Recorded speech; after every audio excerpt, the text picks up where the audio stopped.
Tapi jawabnya misal ibu panggil Abdul Latif, jawabnya kalian sesuaikan dengan suasana hati kalian. Misal, sedih, lagi ada masalah bu tadi di jalan gimana? Yang dulu ya. Abdul Latif. Aditya. Adil.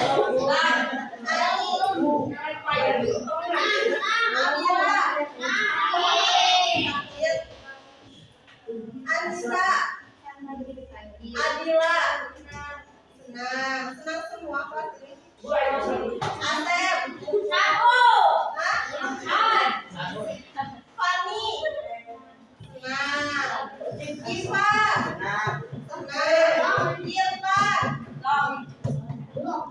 Irfan Rahman, Irma, Clara, Maulana Bintang, galau kenapa? Masih anak-anak udah galau kenapa nih? Nesya, Alfa, Reza, Muhammad Arya, yang laki-laki tadi galau sekarang. Muhammad Fajri, Muhammad Ali Yusuf, Muhammad Refat, Muhammad Ali Syamsul, Muhammad Hazrat, Muhammad Rashid, Muhammad Salman, Muhammad Yusuf, Muhammad Abdul Malik, Nisa Rifah,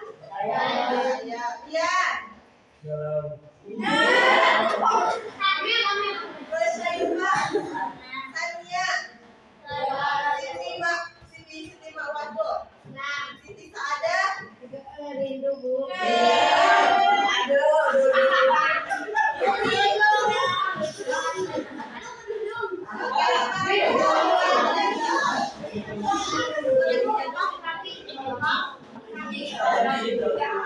teman-teman sudah dulu ngobrolnya, semuanya lihat ke sini. Sekarang kita akan belajar tentang apa?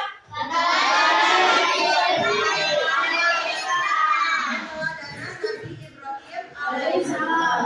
Sebelum itu menjelaskan tentang Nabi Ibrahim alaihissalam, coba teman-teman lihat di sini. Siapa yang pernah mendengar kisah Nabi Ibrahim? Banyak yang cerita tentang Nabi Ibrahim ya kan? Banyak cerita tentang Nabi Ibrahim. Banyak ya? Pernah dengar nggak kisah Nabi Ibrahim? Siapa yang pernah angkat tangannya?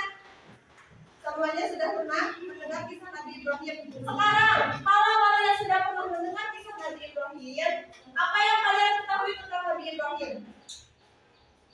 Ayo, yang berani kasih aja. Nyebut? Dua, boleh termasuk. Terus apa lagi? Dibakar,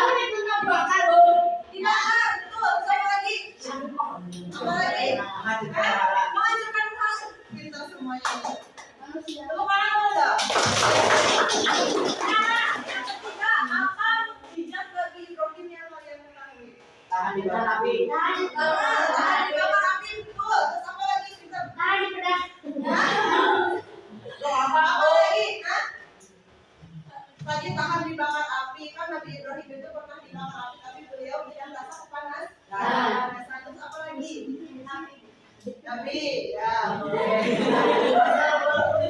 Coba lihat gambar berikut ini. Nah, ini berhubungan dengan Nabi Ibrahim alaihissalam. Ini ngapain teman-teman? Nabi Ibrahim kan ini kurban. Apa hubungannya sama Nabi Ibrahim? Ya, siapa nama putranya? Ismail. Sekarang kita lihat dulu tayangan video berikut ini.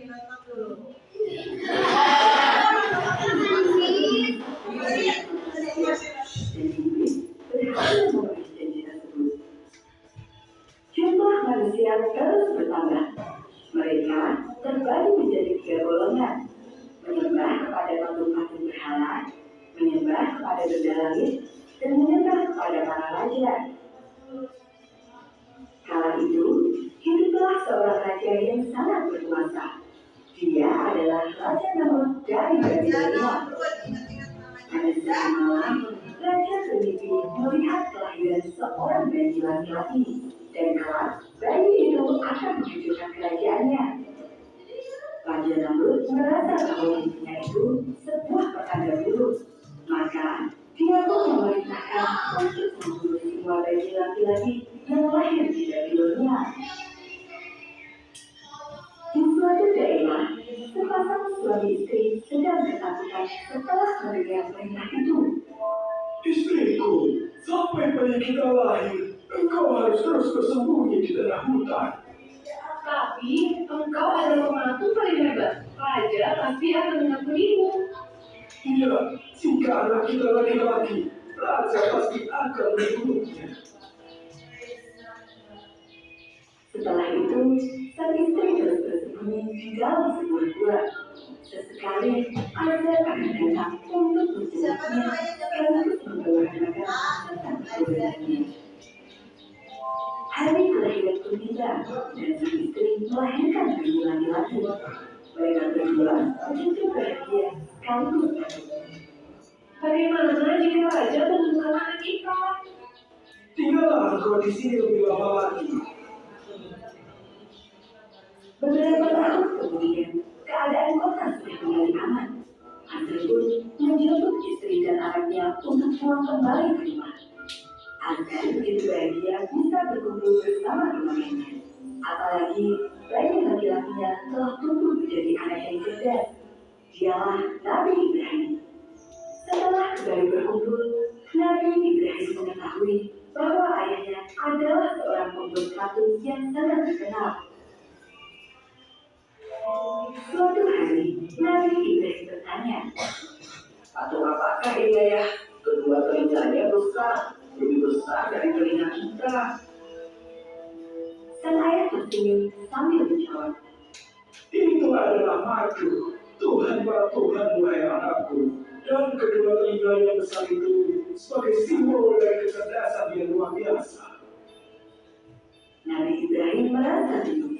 Bagaimana bisa ayahnya menciptakan Tuhan dan mengapa ada begitu banyak Tuhan? Nabi Ibrahim bertanya, Lalu, dari apa Tuhan-Tuhan itu diciptakan ya? Ini dari kayu pelepah kurma, itu dari zaitun, dan berhala kecil itu dari gading. Lihatlah alangkah indahnya. Hanya saja, dia tidak memiliki nafas. mendengar keluarga ayahnya ini, Nabi Ibrahim pun berkata, Jika para Tuhan tidak memiliki nafas, maka bagaimana mereka dapat memberikan nafas? Bila mereka tidak memiliki kehidupan, bagaimana mereka memiliki kehidupan? Wahai ayahku, pasti mereka bukan Tuhan. Hasan marah besar ketika mendengar jawaban anaknya itu. Nabi Ibrahim pun dipukul dan dikubur. Sejak saat itu, Nabi Ibrahim membenci semua patung-patung berhala tersebut. Suatu ketika, Nabi Ibrahim diajak oleh sang ayah ke perayaan besar. Semua orang berkumpul menjadi satu di ruang pembicaraan. Seorang dukun maju dan memulai ritual suci.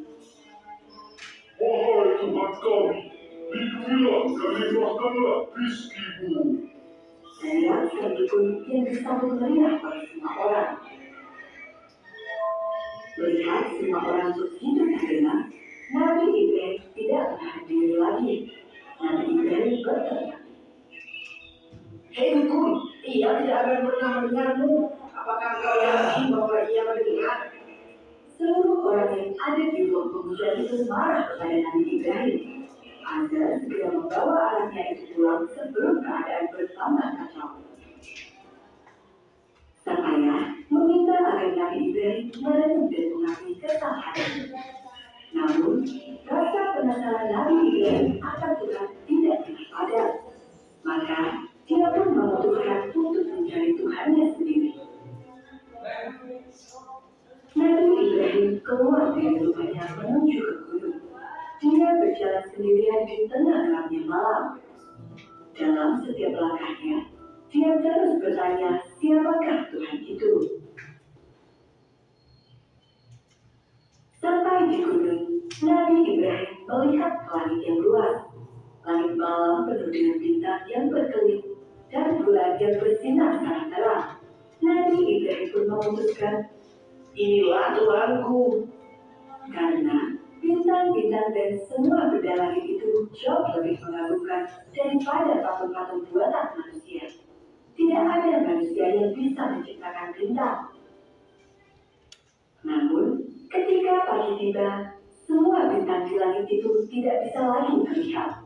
Barulah Nabi Ibrahim tersadar bahwa matahari, bulan, dan semua bintang di langit bisa terbit dan tenggelam.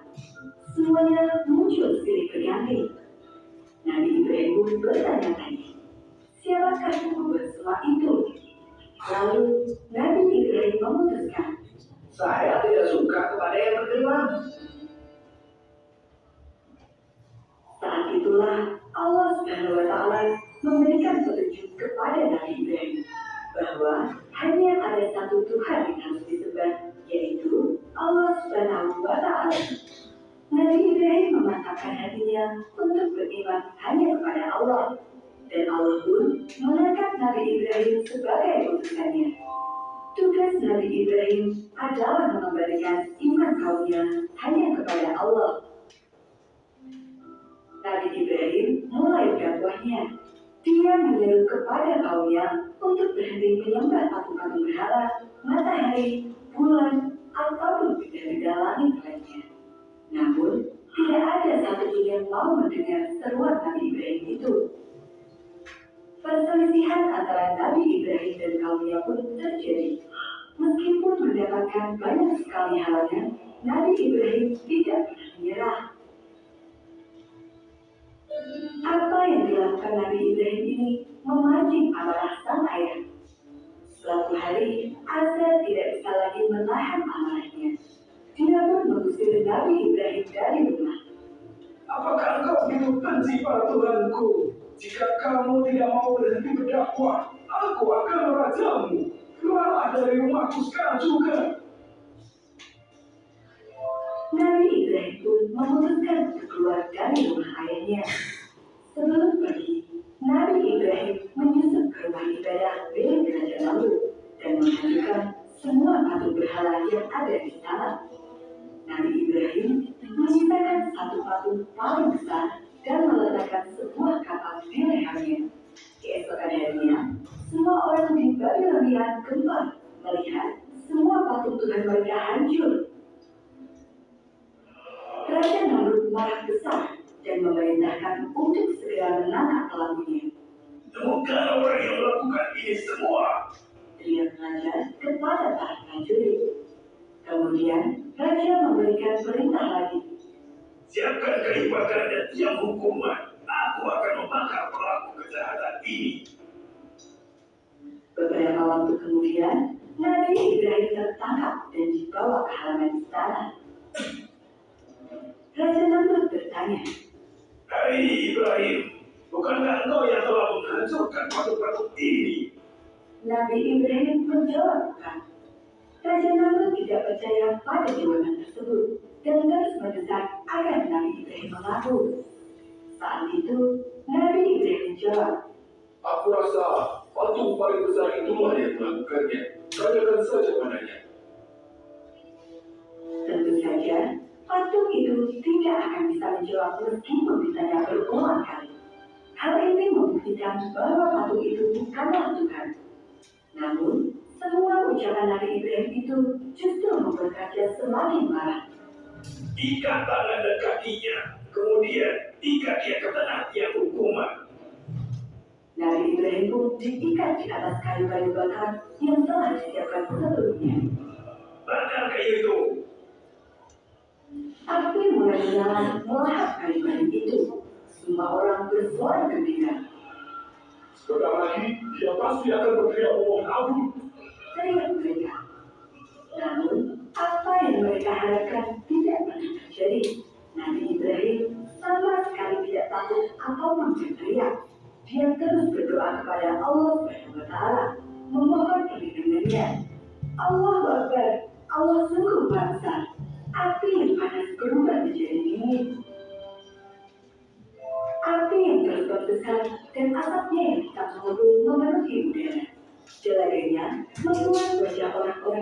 berubah menjadi hitam. Berjam-jam kemudian, api itu pun padam. Asap hitam yang menyelimuti pun perlahan menghilang.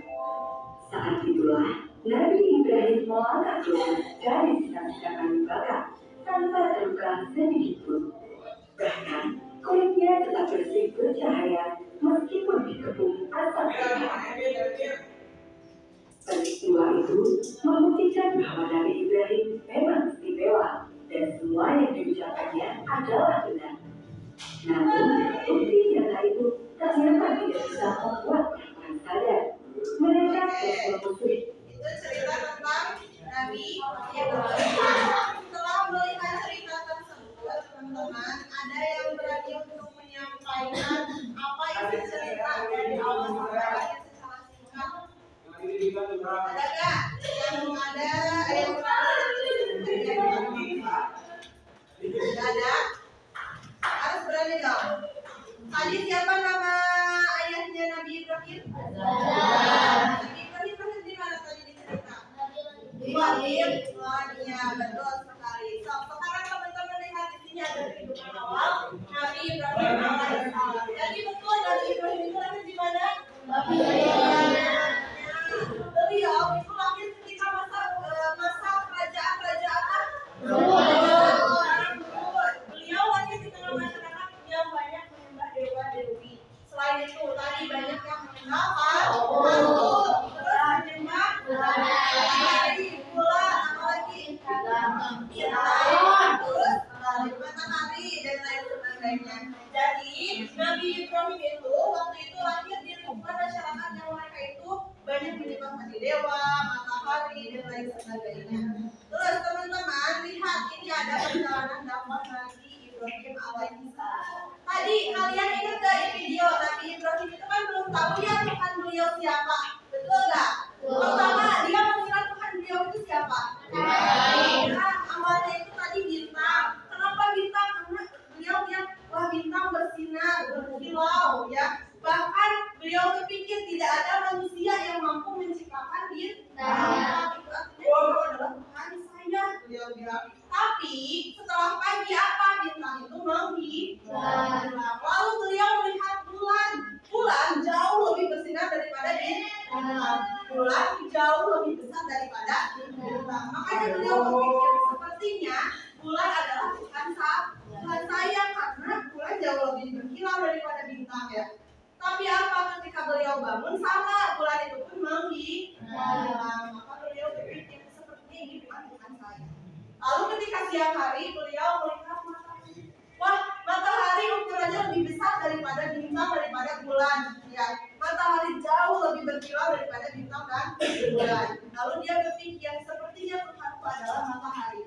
Tapi apa ketika sore matahari juga menghilang. Makanya beliau berpikir bintang, matahari, bulan itu lalu setelah itu apa tadi ya Allah memberikan petunjuk kepada beliau bahwa hanya ada satu Tuhan yaitu Allah. Kemudian perjalanan dakwahnya pertama Nabi Ibrahim itu berdakwah kepada siapa? Siapa ayatnya tadi? Ayatnya itu kerjanya sebagai apa? Ayah beliau itu adalah pemahat patung paling terkenal di sana, yang pemahat patung paling terkenal di kota tersebut. Nah, dengan lembut dia menegaskan agar ayahnya itu meninggalkan sesama-samanya yang tidak dapat mendengar. Tadi kan yang patung nggak bisa dengar ya, nggak bisa melihat, terus tidak bisa memberikan bantuan sedikit pun. Patung nggak bisa kasih rezeki kan ya, patung nggak bisa memberikan nyawa kepada makhluk yang lain karena patung tersebut saja tidak punya nyawa. Tadi kan Nabi Ibrahim bilang bahwa patung itu tidak bisa bernafas. Terus ayahnya ujung-ujungnya masuk Islam nggak? Pas ini pas Nabi Ibrahim berdakwah pertama kali. Enggak ya, justru ayahnya marah. Lalu apa? Mengusir Nabi Ibrahim. Nabi Ibrahim diusir waktu itu sama ayahnya. Terus yang selanjutnya, nah ada kisah Nabi Ibrahim menghancurkan berhala. Tadi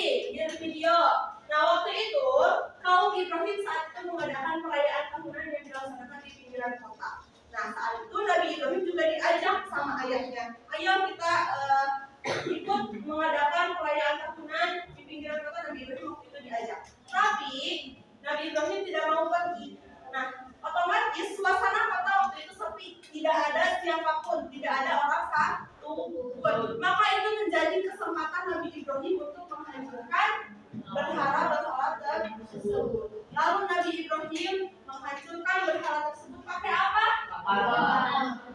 Dihancurkan semua enggak? Enggak. Disisain berapa? Patung yang paling besar. Disisakan satu patung yang paling besar, ya. Kemudian selanjutnya teman-teman, saat masyarakat kembali, otomatis mereka kaget ya. Wah, Tuhan saya dihancurkan. Siapa yang menghancurkan Tuhan saya? Gitu ya. Pasti mereka kaget. Kemudian sebagian besar penduduk kemudian menyatakan bahwa Ibrahim yang dikenal suka mencela sesembahan mereka. Jadi kalau masyarakat langsung berpikir, wah ini mah Nabi Ibrahim yang menghancurkan. Karena Nabi Ibrahim suka mencela apa Tuhan-Tuhan mereka ya, berhala-berhala tersebut. Kemudian Ibrahim kemudian bertanya, apakah kamu yang melakukan perbuatan ini terhadap Tuhan-Tuhan kami Ibrahim?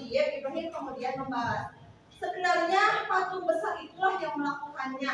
Maka tanyakanlah kepada berhala itu jika dia bisa berbicara. Setelahnya mereka membalas, engkau Ibrahim pasti tahu bahwa berhala-berhala itu tidak dapat berbicara. Lalu kenapa disembah gitu kan ya? Orang itu juga bisa berbicara, terus orang tidak bisa gerak sedikit pun, tapi tetap disembah. Terus tadi Nabi Ibrahim dilempar ke dalam api, dibakar. Merasa panasnya Nabi Ibrahim? Enggak ya, justru Nabi Ibrahim merasa apinya dingin. Ya, itu menjadi salah satu mukjizat Nabi Ibrahim. Apa mukjizatnya berarti? Yang menahan api agar tidak merasa panas ketika dibakar. Nah, ini tadi tidak ada yang diceritakan tentang perintah penyembelihan Nabi Ismail alaihi salam. Jadi beliau itu punya putra namanya Nabi Ismail alaihi salam. Saat itu Nabi Ibrahim itu bermimpi. Allah itu menyuruh untuk apa? Menyembelih putranya. Terus apa kata putranya? Putranya bersedia enggak buat disembelih? Bersedia. Tapi pada akhirnya apa? Diganti menggunakan apa? Sekarang kita kerja kelompok. Ibu kasih waktu teman-teman buat mengingat materi yang barusan. Siapa nama ayahnya, di mana lahirnya, terus Nabi Ibrahim kenapa lahir di mana dilahirkannya? Di gua, di hutan, dan lain sebagainya. Ibu kasih waktu dulu sebentar.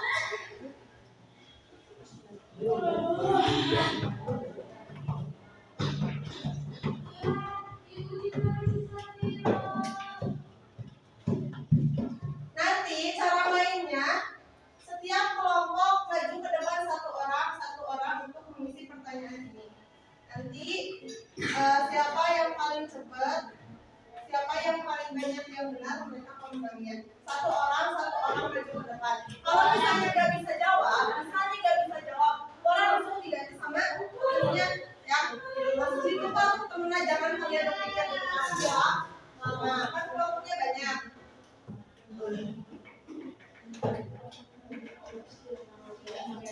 Siapkan pulpennya masing-masing.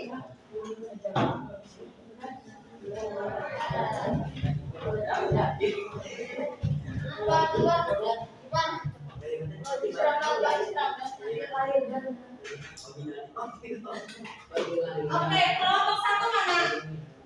Siapa ketuanya? Tunjuk satu orang. Oke, ini yang kelompok dua saya tanya tunjuk. Dan kelompok tiga saya tunjuk. Berarti yang pertama maju ketuanya. Dalam semuanya duduk. Dalam hitungan 3 harus sudah berdiri. Nanti kalau sudah langsung teman-temannya. Ya, 1, 2. Kalau ini siapa? 1, 2, ayo.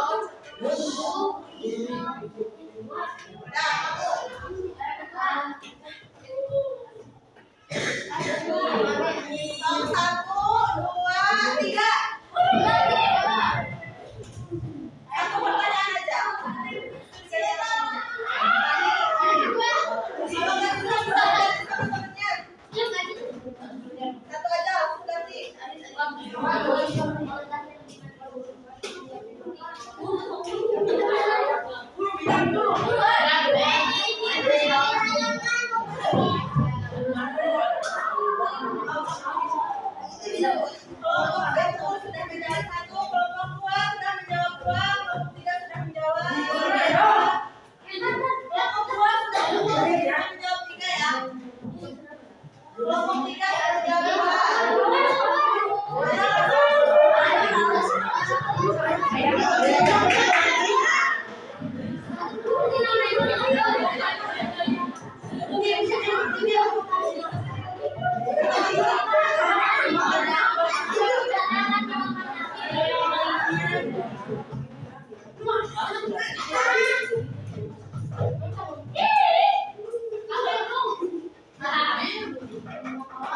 Duduk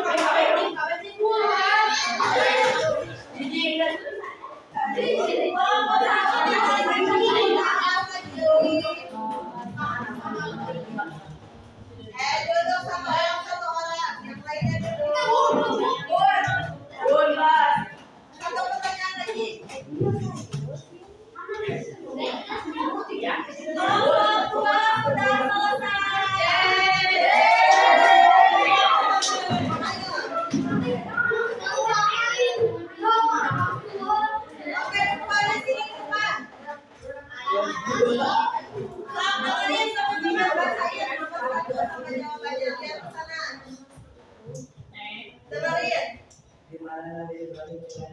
Jawabannya betul kak? Siapa namanya? Betul? Tidak. Pekerjaannya apa? Betul kak?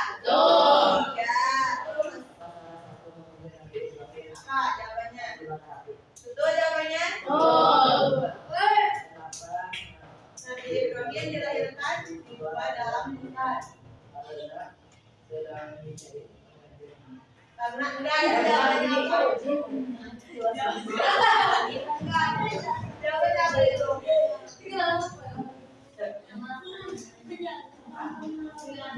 Karena apa jawabannya?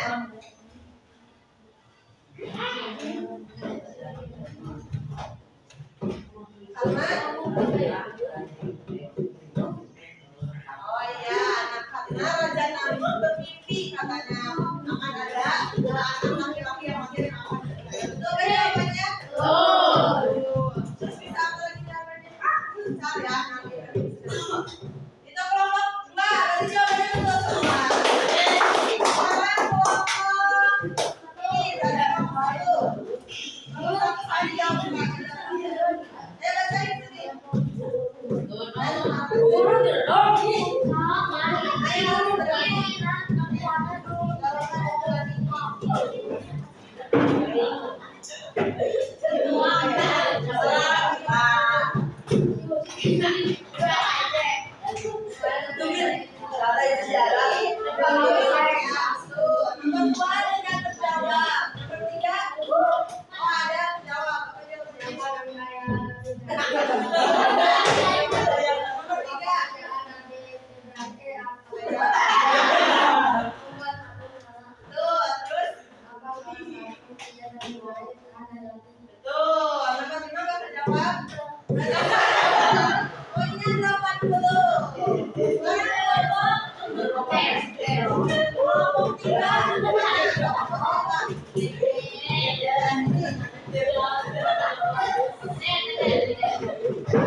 Satu, dua, tiga.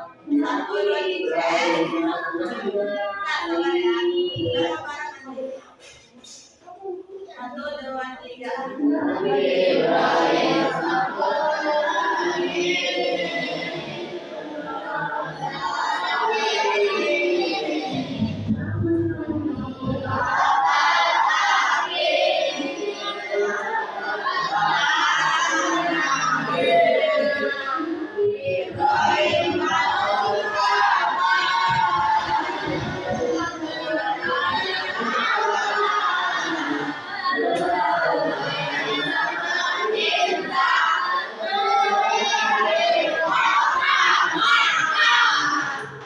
Oke, itu dia materi tentang keteladanan Nabi Ibrahim alaihissalam. Teman-teman, kesimpulannya setelah kita mempelajari materi tentang keteladanan Nabi Ibrahim alaihissalam, kita harus berani untuk menetapkan atau kita harus berani menyampaikan suatu kebenaran. Seperti Nabi Ibrahim, dia berani untuk menyampaikan kebenaran bahwa Tuhan itu hanyalah Allah Subhanahu wa Ta'ala. Jadi teman-teman, dalam kehidupan sehari-hari harus berani ya, ketika teman-teman merasa benar, kalau memang benar harus berani dalam kebenaran. Terus teman-teman juga harus tadi berani untuk mencari kebenaran tersebut kalau kebenaran tersebut benar.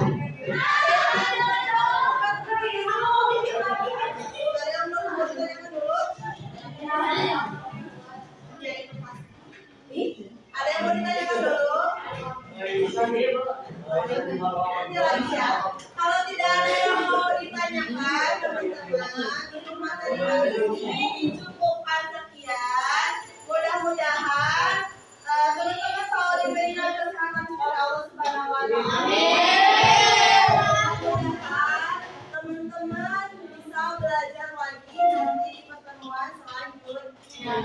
Mudah-mudahan materi yang barusan dapat bermanfaat bagi teman-teman. Ibu tutup dengan wallahu muwaffiq ila aqwamit thoriq. Wassalamualaikum warahmatullahi wabarakatuh.